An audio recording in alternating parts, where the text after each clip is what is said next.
I'm Ryan Hamill. I'm the System Culinary Manager with Sodexo and University Hospitals. I'm Anthony Verona. I'm the Culinary Director with UH and Sodexo. Welcome to the oven frying module. Yeah, oven frying, this is going to be kind of a quick and easy module here, but it's one of those things that we often overlook and kind of take for granted, but we want to review some of the finer techniques to it to really elevate the quality of food that we do when we oven fry. I think that if we chuck food in the oven and forget about it, it doesn't really come out that great, but we can really mimic the whole deep frying objective here using oven. And we're here at Dave's Teaching Kitchen, we're using regular home convection ovens. At work we have turbo chefs and convection ovens that run a little bit hotter.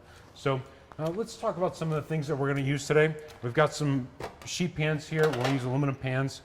Also, we're not lining them with foil or parchment paper. Chef, we want to get good browning here, and the conductivity out of the pan is going to help create that, right? Yep, and that parchment paper is just going to hinder the heat to come through. I know we all think that we don't want to clean up the pan after we're done, but you know, having parchment is good for some things, but in this case, when we're oven frying, not such a good idea. Yeah, it actually ends in a result where the food can get soggy pretty quickly. But if you keep it on the sheet pan, it'll stay nice and crispy. Pan spray. Pretty simple, right? Yep, pretty simple. The great thing about pan spray is it comes out in an even you know, spray, so you're not like dumping oil on, and you might as well just deep fry it at that point. So you know, it's very light. It's just a thin coating, and it's just easy to manipulate. Yeah, the products that we use already have a little bit of a coating to them. But the benefit to oven frying is that it isn't fully submerged in the oil. And the pan spray helps it be a little bit healthier. I mean, who's had deep fried food? We all love deep fried food, right? It's my favorite. And oven fried food, typically when I see and go around, it's not that great. But when you see the product and the steps and the techniques we teach you today, we think you can get a great product out of it. Yeah. We're also tongs, spatulas, things to keep food turning, and then very minimal equipment. Right. We're also going to talk about some of the types of foods that we can oven fry.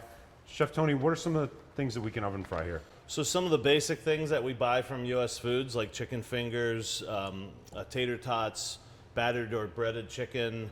Something we don't have here today is like a chicken fritter breast for a chicken sandwich.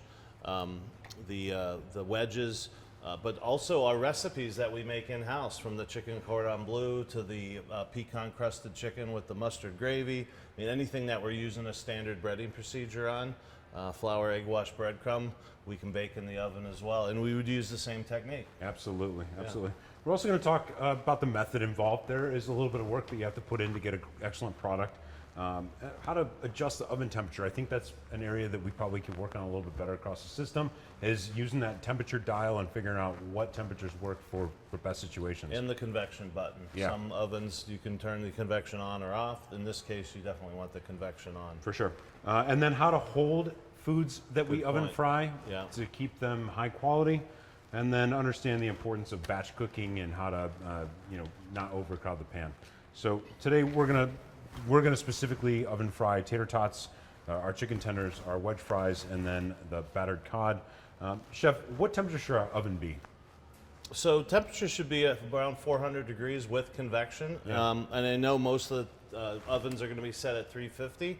So I would suggest that when you're batch cooking, some places have multiple ovens, some don't. If you have multiple ovens, one oven can be dedicated at that time for oven frying, but 400 and maybe a little hotter, but not much, is the best with the convection on. And we want the high fan going. We want to circulate air in the convection That's the whole point, is getting that air circulation. And when we add the little bit of fat to it, that's going to act like a little, because when you fry, there's convection in the fryer oil as well, because it goes in there, the steam comes out, and then that oil kind of wraps around, and that's what gives it its nice crispiness. Yeah, and then why don't you demonstrate how we're going to put food in the pan? We want to make sure that we don't overcrowd. So let's go ahead and get some tater tots. So in this case, we're just using quarter sheet pans, but I highly suggest half sheet trays. If you're doing large batches, then of course you can do it in a full sheet tray. But what I find on a full sheet tray is you have to spend a little bit more time rotating, pulling it out, moving the ones from the outside to the middle. If you kind of go shorter half sheet tray or quarter short sheet tray, and most of our accounts are perfectly acceptable for half sheet trays due to your volume, those are going to work out a lot better. Absolutely, great point. So here, we're just going to give it a light spray. Look, and you can control it. You dump oil on there, then it's pooling. Look, that's all, and it's staying there, which is nice. It's not rolling around. And real simple, we're just going to place these on here. I mean, you can't get more simple than that. If you want to be a little, you know, I'll show you this on the potatoes, but you know, it's always nice to layer the flat side down as much as you can. This has a flatter side. This is kind of curled, but you know, if you have the time to do that, lay the flat side down because it's going to get a little bit browner. And then just a light spray, and we're going to pop this in a 400-degree oven right over here. Boom. Let's do another one. I mean, it's basically repeat. I'm going to dump these on. The other thing I would say is that when you open the bag, sometimes you're going to get little niblets at the bottom. It's kind of not good to pour that onto like I'm doing right here. If I had a bunch of crumbs on the bottom, then what's going to happen? The crumbs burn up. Yeah. Burnt food is not good food. Yep, and you can see what I'm doing. I'm kind of shaking it and getting them kind of spread around. It doesn't have to be perfect, but you definitely don't want them like this, you know? Yeah, you don't want them clumped up. You want to try to get, and having them spread apart like that is going to have them not be touching, and there's going to be more air circulation around there. So it's all about that convection. Literally a light spray. Put it in the oven over here. And let's do again with some potatoes. These are the wedges. And again, you don't want it like laying like this, right? You want as much contact surface as possible. Do you have to touch each one? No. Just give it and you can see how they all just fell down. Yeah. So a little shake of the pan. And you're going to see as that cooks, that side that's connected to the pan is going to brown up really nicely.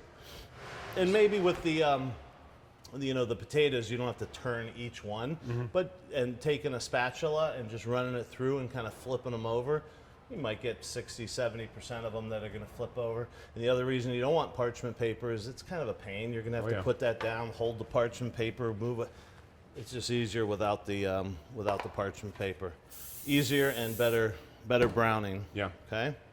Place these on. In this case, these fish are relatively flat already, and that's it. And each product's going to take a little bit more or less time to cook, but just like with anything, cooking takes a little bit of attention. So you're going to have to open it up every once in a while, look at it. The fish, I highly suggest you do flip it over, and when we pull them out, you'll be able to tell that the side that was on the pan is a little bit more browner, and that'll be your presentation side as well.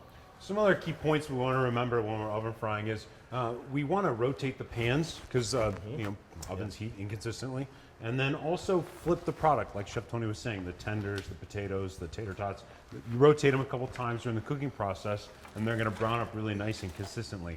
Another thing that I see is oftentimes we'll just open up the oven, get everything together, and then kind of like take our time loading it up. And when we do that, we lose a lot of heat out of the oven, Chef. And we want to keep all the heat in the oven, so get all your stuff together, have your mise en place in order, and then go to the oven, open up the oven, put all your trays in, and then close it really quick. And then when we're checking stuff, we'll pull one tray out, close the oven again, rotate that, open back up, put the pan back in. So you really want to work as efficiently as possible to keep all the heat in the oven. Ryan makes a good point. A lot of times I'll see us open the door to the oven because it's done cooking, and then we go do something, we leave the door propped open.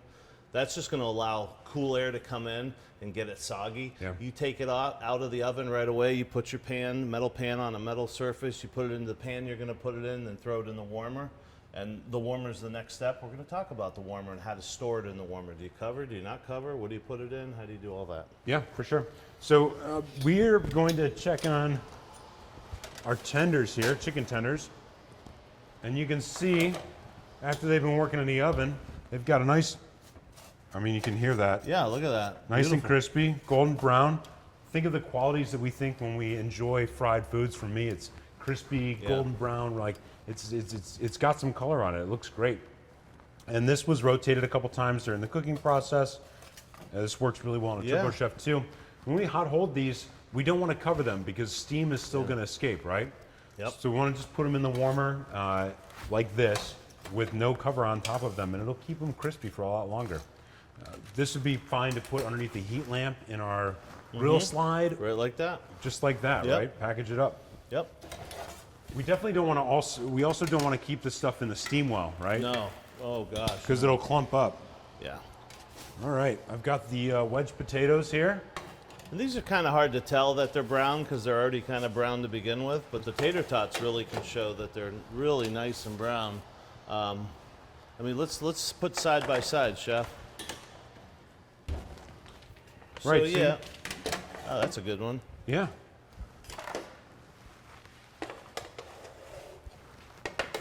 And then the chicken tenders too, side by side. And you can see there's a big difference there. The nice golden brown, and I can scrape that. I can hear it's nice and crispy. Same thing with the tater tots. Yeah.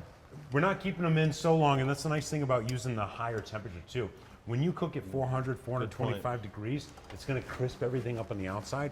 The inside's still going to stay nice and moist. Yeah. If you try to get this brown from 300 degree oven or 325 degree oven, it's going to be dry throughout and really not going to eat too well. You know, I had a chef teach me one time, the smaller the product, the hotter the oven. Yeah. The larger the product, the lower the oven. Makes sense. Prime rib, big thing, you're going to cook it real low. A tenderloin that's thin and you know, once you see it, you throw it in a real hot oven. It's kind of the same principle. Very small product, hot oven, so it doesn't dry out. Yeah. And you can see here the fish, nice crust, Beautiful.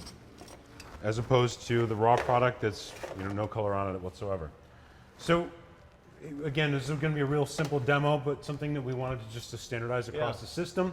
We talked about oven frying today and some of the techniques involved with it. We talked about how to space things out on the pan so that they caramelize nicely, they get good brown.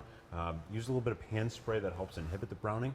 We use a sheet pan, no parchment paper, right, Chef? Yep, no parchment paper. And then rotate, and you're gonna have to turn. These tater tots, I did give them a good shake, like Chef Tony was saying, about halfway through the cooking process. Rotate the pan, try to get as even browning as possible to mimic that frying process. And look, again, simple, but you know, our best-selling things in the cafeteria are these three items right here. Yeah.